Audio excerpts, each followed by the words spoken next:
사람은 사람 만나지 않고는 살 수 없습니다. 누구나 살아가면서 사람을 만나지요. 사람 만나지 않고는 살 수 없으니까 삶의 기쁨과 행복은 만나는 사람 중에서 좋고 감사하고 사랑스럽고 고맙고 존경스러운 분을 많이 만나야 그래야 행복입니다. 특별히 자주 그리고 꼭 만나야만 될 수밖에 없는 그런 관계에 있는 사람들이 그 사람 만나면 불편하다, 부담스럽다, 또는 신경 바짝바짝 쓰인다, 그런 사람이 많으면 그 삶은 행복하지 못한 거예요. 사람과의 만남도 그렇지만 사람은 살아가면서 여러 가지 다른 존재들을 만납니다. 우리 삶의 환경 또는 반려동물 키우시는 분들은 또 동물들도 만나고 또 이런저런 일들을 만나지요. 근데 사람이 살아가면서 가장 귀하고 가장 복된 만남은 창조의 주님이요 구원의 주님이신 전능하신 하나님을 만나는 것입니다. 사람은 하나님을 만나면 감격할 수밖에 없어요. 특별히 내가 절박한 어떤 삶의 상황에 있을 때 그때 하나님을 만나면 감격이 더 크지요.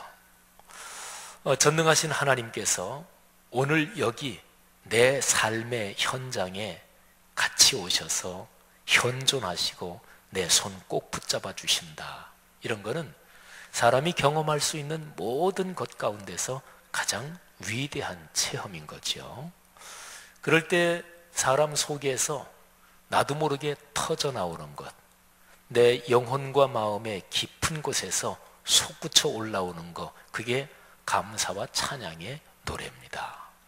근데 사실은 그럴 때 터져 나오는 그 감사와 찬양은요, 내 말이 아니고 내 생각이 아니고 하나님께서 주신 내용이라고 볼 수가 있어요. 왜냐하면 하나님이 나를 만나 주시고 나를 끌어안아 주시면서, 말하자면 하나님의 거룩한 영이 내게 충만하셔서 그래서 나오는 노래니까 그 노래에 담긴 내용은 그건 아주 중요한 거지요. 말하자면 그 노래에 담긴 내용에는 어떤 진리의 아주 멋진 빛이 거기에 담겨 있는 거지요. 성도 여러분들이요, 그리스도인으로 살아가면서 하나님을 만나고 그리고 감격하는 체험이 우리의 삶에서 늘 이어지기를 축복합니다. 또 그 은혜를 사모하기를 바랍니다. 성경에는요, 이렇게 하나님의 임재와 현존을 체험한 사람들, 그리고 그 사람들이 속에서 터져 나오는 그 찬양의 노래, 곧 찬가지요. 그런 게 성경에 기록이 되어 있어요. 구약에서 아주 유명한 것이 모세의 찬가 그리고 미리암의 찬가입니다. 이 두 노래는 출애굽기 15장에 나오는데요, 이스라엘 백성이 애굽에서 탈출할 때 애굽의 군대들이 쫓아오지요. 그래서 홍해 바닷가 앞에서 이스라엘 민족이 몰살당할 위험에 빠졌습니다. 그때 전능하신 하나님의 손길로 홍해가 갈라지고 이스라엘 백성들은 그 홍해를 바닥으로 해서 육지처럼 건넙니다. 애굽 군대가 나중에 쫓아오는데 갈라졌던 바닷물이 다시 합쳐져서 애굽 군대들은 물속에서 다 죽게 되지요.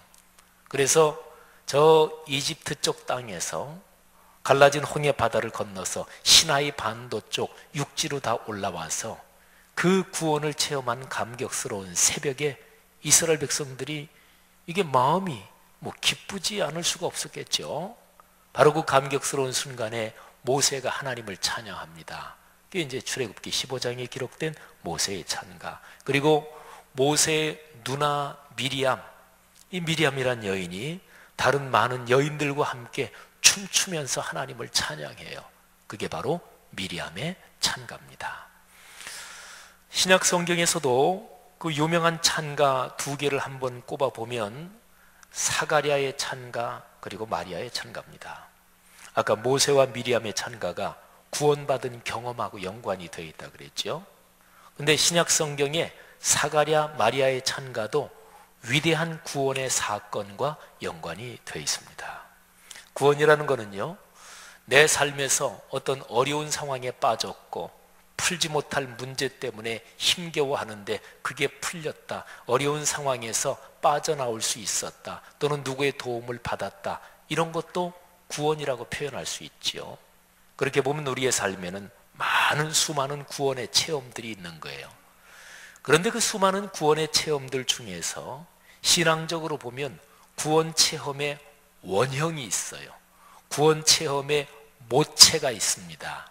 그게 바로 예수 그리스도께서 이 땅에 오셨고, 그리고 십자가의 죽으심과 부활로 우리가 구원받은 사건이죠. 사가랴와 마리아의 찬가는 그런 원형적인 구원 체험하고 연관이 이제 되는 거예요. 사가랴 또 그 부인 엘리사벳은 나이가 많이 들도록 아이를 가질 수 없었고, 이제 인간적인 신체 조건으로는 더 이상 아이를 낳을 수가 없는 상태였습니다. 근데 천사가 나타나서 사가랴에게 말하지요. 너희 내외에게 아이가 있을 것이다.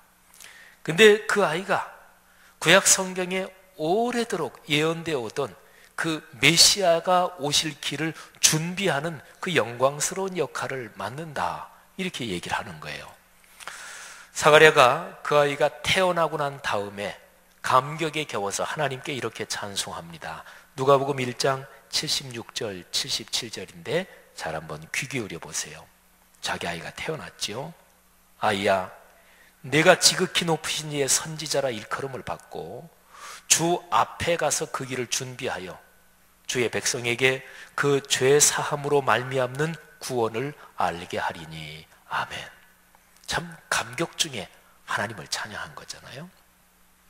마리아의 경우는 어떤가요? 마리아는 아예 자신의 몸에 메시아로 약속되신 그분이 자신의 몸을 통해서 잉태돼서 세상에 오신다, 이런 천사의 얘기를 받지요.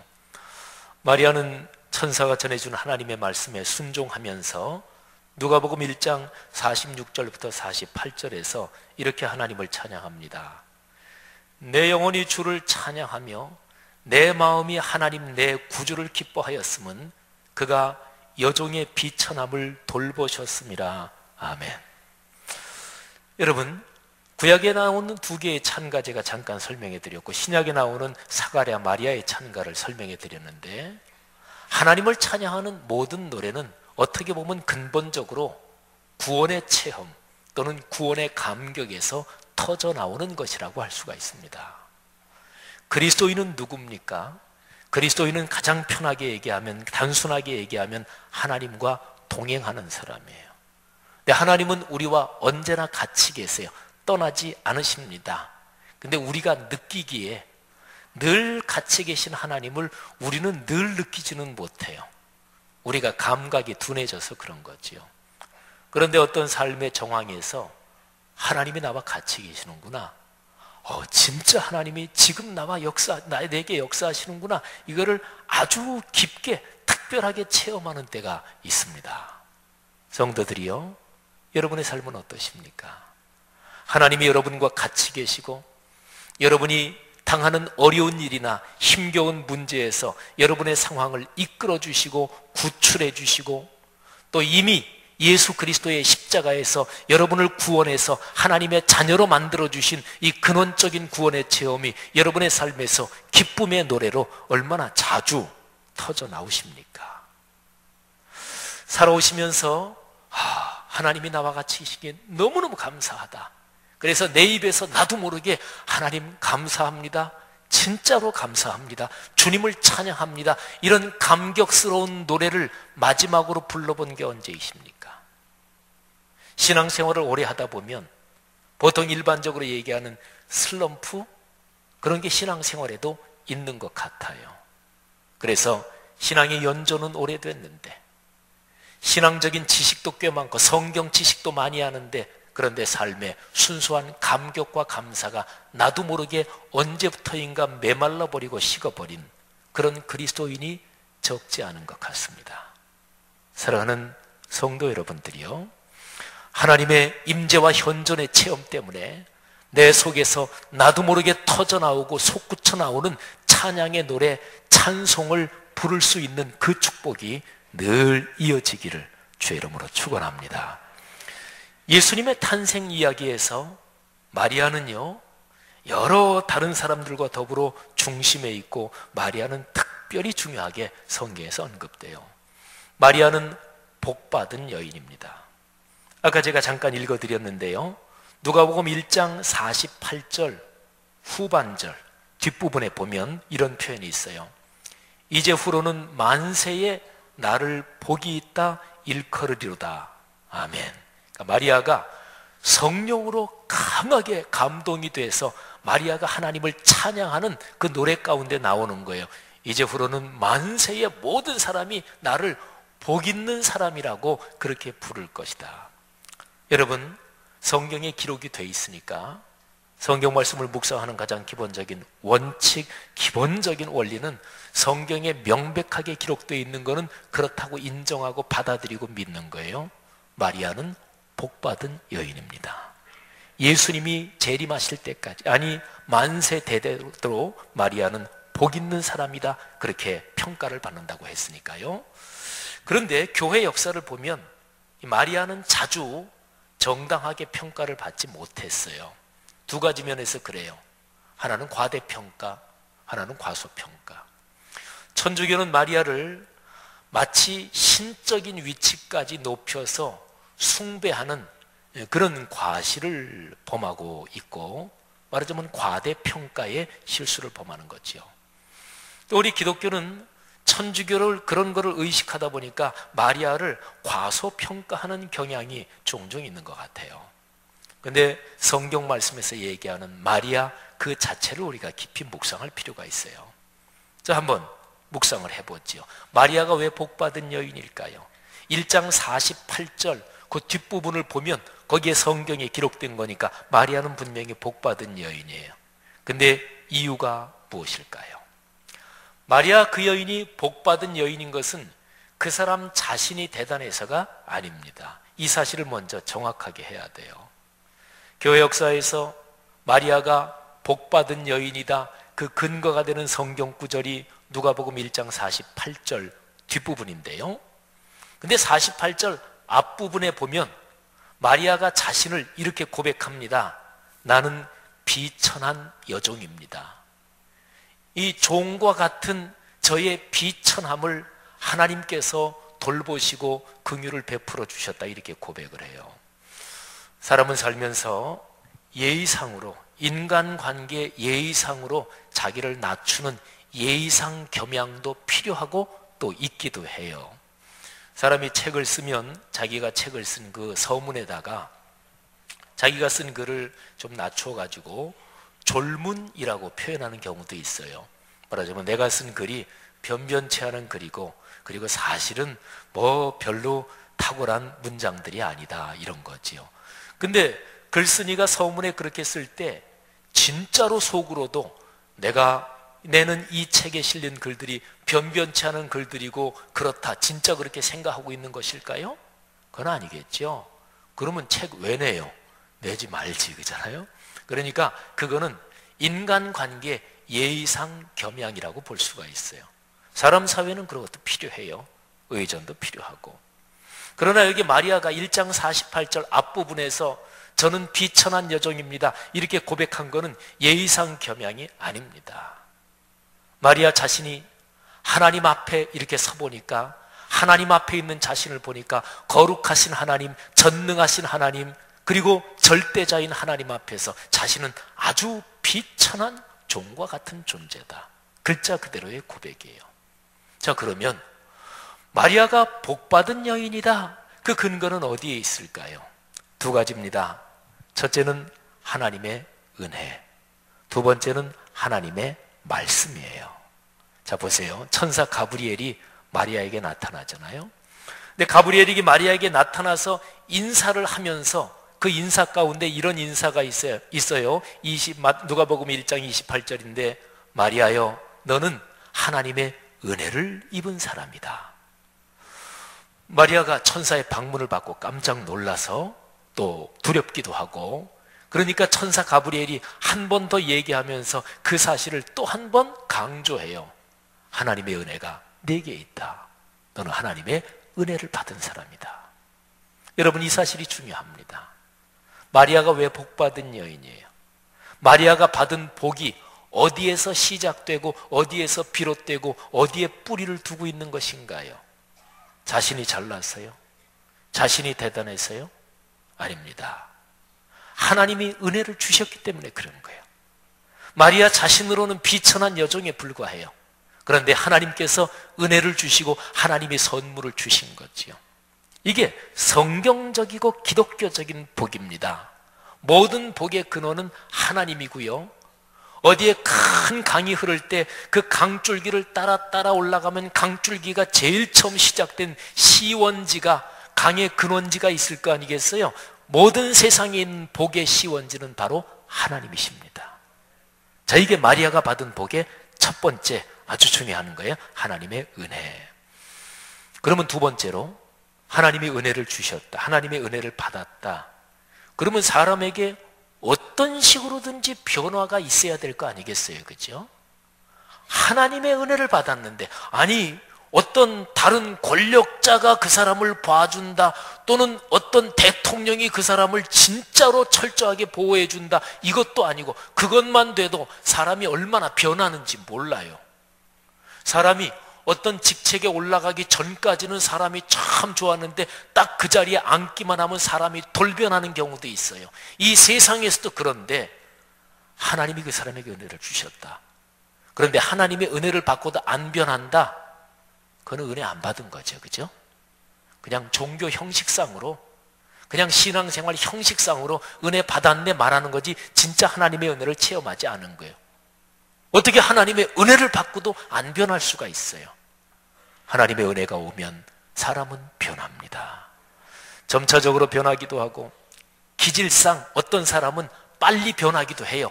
그런데 어쨌든 은혜를 받으면 변합니다. 마리아에게선 뭐가 변했을까요?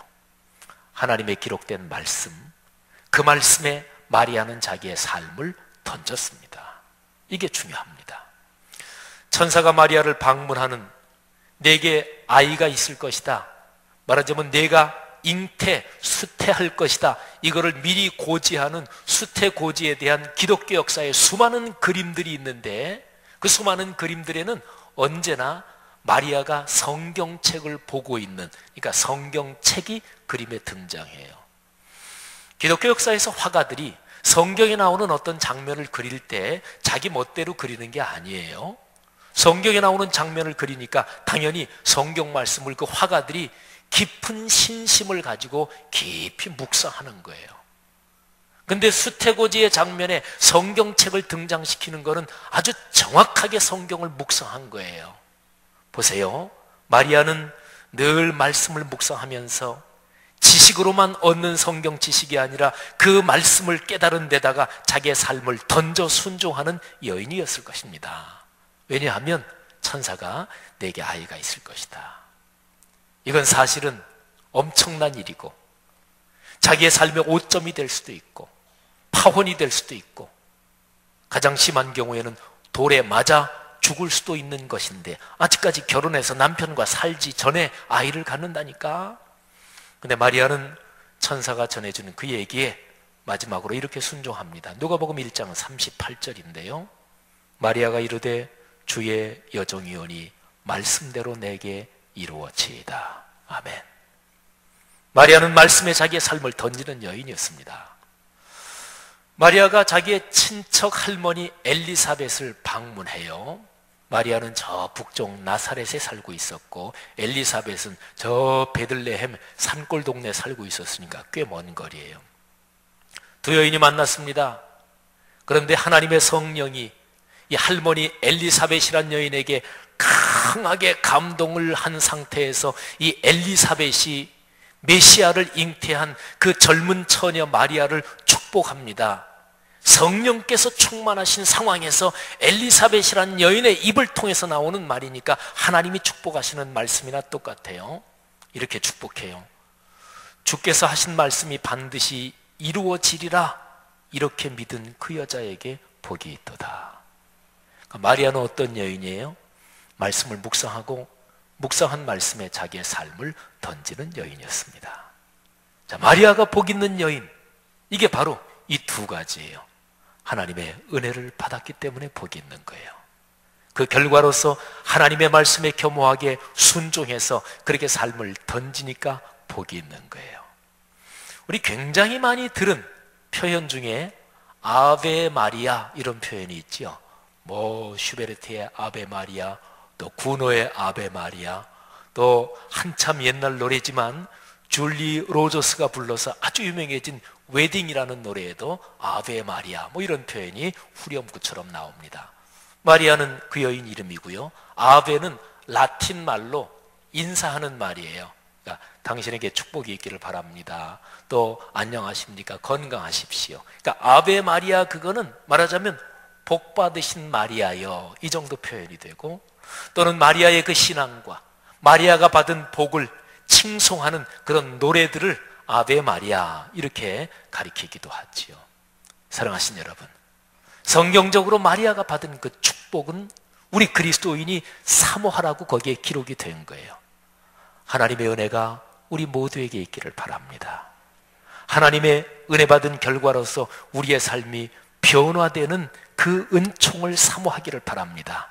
그 은혜의 은총 중에서 무엇보다 큰 것은 기록된 하나님의 말씀을 겸허하게 받고 그 말씀에 내 삶을 던지는 축복입니다. 그런 축복이 우리 모두 그리스도인의 삶에서 날마다 이루어졌으면 좋겠어요. 마리아의 찬가, 누가복음 1장 46절부터 56절까지 나오는데요. 이 마리아의 찬가를 가만히 읽어보면 이 마리아라는 여인이 어떤 세상을 기다리고 있었는가, 그거를 알 수가 있어요. 우리 이제 주중에 크리스마스가 있고 바로 새해가 이제 다가오잖아요. 새해가 되면 새해의 계획들을 세우시지요. 근데 어떤 계획을 세운다, 그 뜻이 무엇인가요? 그 계획에는 내가 바라는 세상이 거기에 포함이 되어 있는 거예요. 나는 이런 세상을 바란다. 또는 나는 이런 세상에서 살고 싶다. 자기가 바라는 세상, 자기가 살고 싶은 세상, 그게 사람들이 세우는 계획에 들어가 있는 거예요. 여러분은 어떤 세상을 바라며 기다리며 그리워하십니까? 어떤 세상에서 살고 싶으셔요? 2015년 대한민국이 어떻게 됐으면 좋겠고, 2015년 21세기의 두 번째 10년 중간쯤을 걸어가는 오늘날의 지구촌이 그리스도인으로서 생각해 볼 때 어떻게 됐으면 좋겠어요? 전쟁이 계속 일어나라, 이런 사람은 없겠죠. 하나님, 세계에서 일어나는 끔찍한 전쟁들 그치게 해 주옵소서. 남북관계 계속해서 충돌 쪽으로 가라, 이런 사람은 없을 거예요. 하나님, 남북 관계가 경색 국면에서 평화 국면으로 가게 하시고, 서로 증오하고 미워하는 게 더 심해지게 하옵소서, 이렇게 기도하는 사람은 그리스도인이 아니겠지요. 하나님, 관용하고 용서하고 포용하며 사랑과 평화가 흐르게 하옵소서, 이런 생각을 그리스도인 누구나 다 가지고 있을 거예요. 어찌됐든지 간에 구체적으로 어떤 세상을 기다리며 사십니까? 마리아, 이 복받은 여인이 기다리고 그리워한 세상이 무엇일까요? 마리아의 찬가에 나온단 말이에요. 먼저 중요한 게 있어요. 1장 46절부터 48절에 보면은 이 마리아는 말이지요, 엄청난 기쁨과 감격을 지금 경험하고 있어요. 하나님께서 내려주실 그 구원의 역사가 말이지요, 지금 현상적으로 완성된 건 아니에요. 이제 시작이에요. 메시아가 자기의 몸을 통해서 세상에 오시니까 이제 시작이에요. 하루로 말하면 아직까지 태양은 눈에 보이지도 않아요. 저쪽에서 동터오는, 동력에 동터오는 빛의 기운이 느껴지는 겨우 그 정도예요. 근데 마리아는 하나님을 찬양하며 하나님께 감사를 올리고 있어요. 1장 46절 이하를 보면 내 영혼이 주를 찬양합니다. 내 마음이 하나님 내 구주를 기뻐하고 있습니다. 여러분, 이게 어떻게 가능해요? 아직 이루어지지도 않았는데, 태양은 보이지도 않았는데. 구약에 보면 엘리야 선지자가 3년 6개월 동안 비가 오지 않는 그런 참담한 가뭄의 상황에서 저 바다 쪽에서 손바닥만한 구름이 보입니다. 그렇게 자기의 사환이 보고를 합니다. 그때 엘리야가 이렇게 얘기해요. 곧 큰 비가 내린다. 그러면서 아합 왕한테 마차를 갖추고 빨리 내려가십시오. 큰 비가 올 것입니다. 아니 3년 6개월 동안 바짝바짝 말라 타들어가서 비가 오지 않는 그 사나이 말이죠. 손바닥만한 구름 하나 보고서 큰 비가 내릴 거를 인정할 수가 있을까요? 그렇게 확신할 수 있을까요? 그리스도인은 그런 사람이에요. 근데 아무거나 다 그런 건 아니고요. 뭐 꿈 하나 꿨다고 금방 그렇게 하는 거, 그거는 게 성경적인 거 아니고요. 뭐 그냥 어떻게 갑자기 어떤 감정이 일었다고 그런 거 아니고요. 성경에 기록된 내용, 그리고 성경의 흐름, 성경의 맥락에서 명백하게 기록된 내용, 그 말씀을 묵상하며 그 말씀에 내 삶을 헌신하며 살아가는 사람한테는 그 성경에 기록된 내용, 거기에 민감해지게 되지요. 그래서 하나님이 역사 가운데 거기에 연관된 어떤 일을 시작하시고 이렇게 하실 때 조그만 조짐이 보이면 그런 그리스도인은 알아차려요. 기다려왔으니까, 민감하니까. 그래서 조금만 조짐이 보이면 아하, 하나님이 드디어 이 일을 본격적으로 시작하시는구나. 그래서 동터오는 그 시점에 서 있으면서 이미 다 완성된 것처럼 기뻐하는 거예요. 이게 기독교 신앙이에요. 이게 믿음입니다.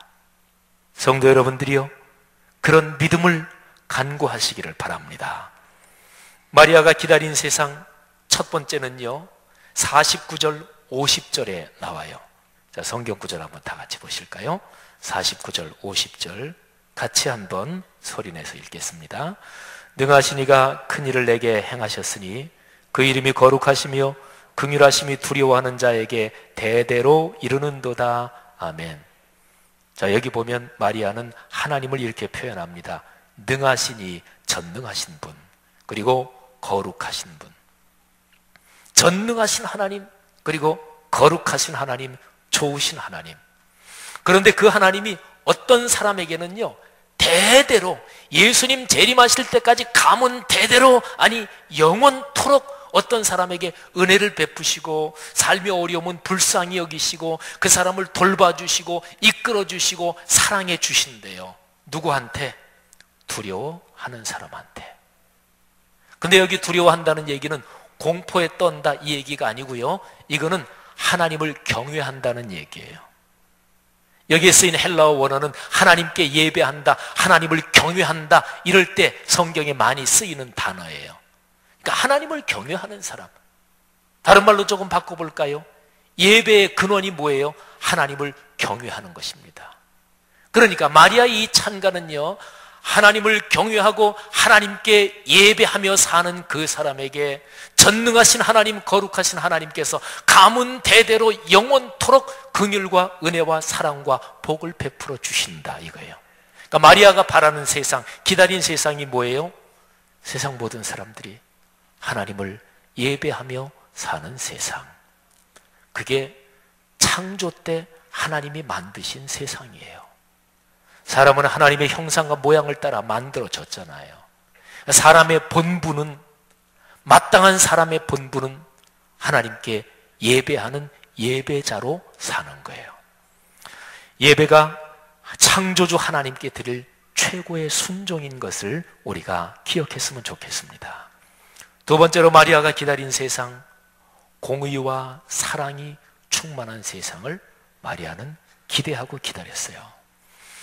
오늘 여기에 성경 말씀 51절부터 53절에 보면 교만한 사람, 돈 많은 사람, 권세를 가진 사람들 가운데 하나님을 두려워하지 않고 사람을 무시하는 이들을 하나님이 내리치시며 꺾으신다고 나와요. 그리고 비천한 사람, 굶주리는 사람, 그리고 힘든 사람들을 하나님이 도우사 사랑과 긍휼을 베푸신대요. 그의 팔로 힘을 보이사 마음의 생각이 교만한 자들을 흩으셨고 권세 있는 자를 그 위에서 내리치셨으며 비천한 자를 높이셨고 줄이는 자를 좋은 곳으로 배불리셨으며 부자는 빈손으로 보내셨도다. 세상이 말이죠, 사람이 자기가 지위가 좀 높다고 아랫사람 무시하고 멸시하면 그거 좋은 세상 아니잖아요, 그죠? 돈 많다고 돈 없는 사람을 인간 취급 안 하면 그거 사람 살만한 세상 아니잖아요. 누구는 봐주고 누구는 안 봐주고 법이 고무줄 잣대처럼 그렇게 되면 그거 법이 올바른 거 아니잖아요. 공의로워야 돼요.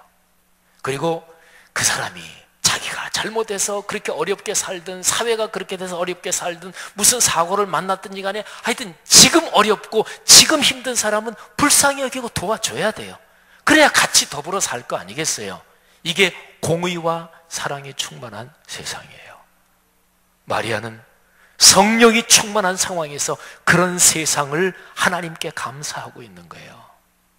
마지막 세 번째로 마리아가 기다린 세상은 어떤 세상입니까? 위대한 구원의 말씀이 성취되는 세상입니다. 아까 제가 설명드릴 때 구원은 생활 중에 어떤 어려운 일, 어떤 힘든 일이 해결된다.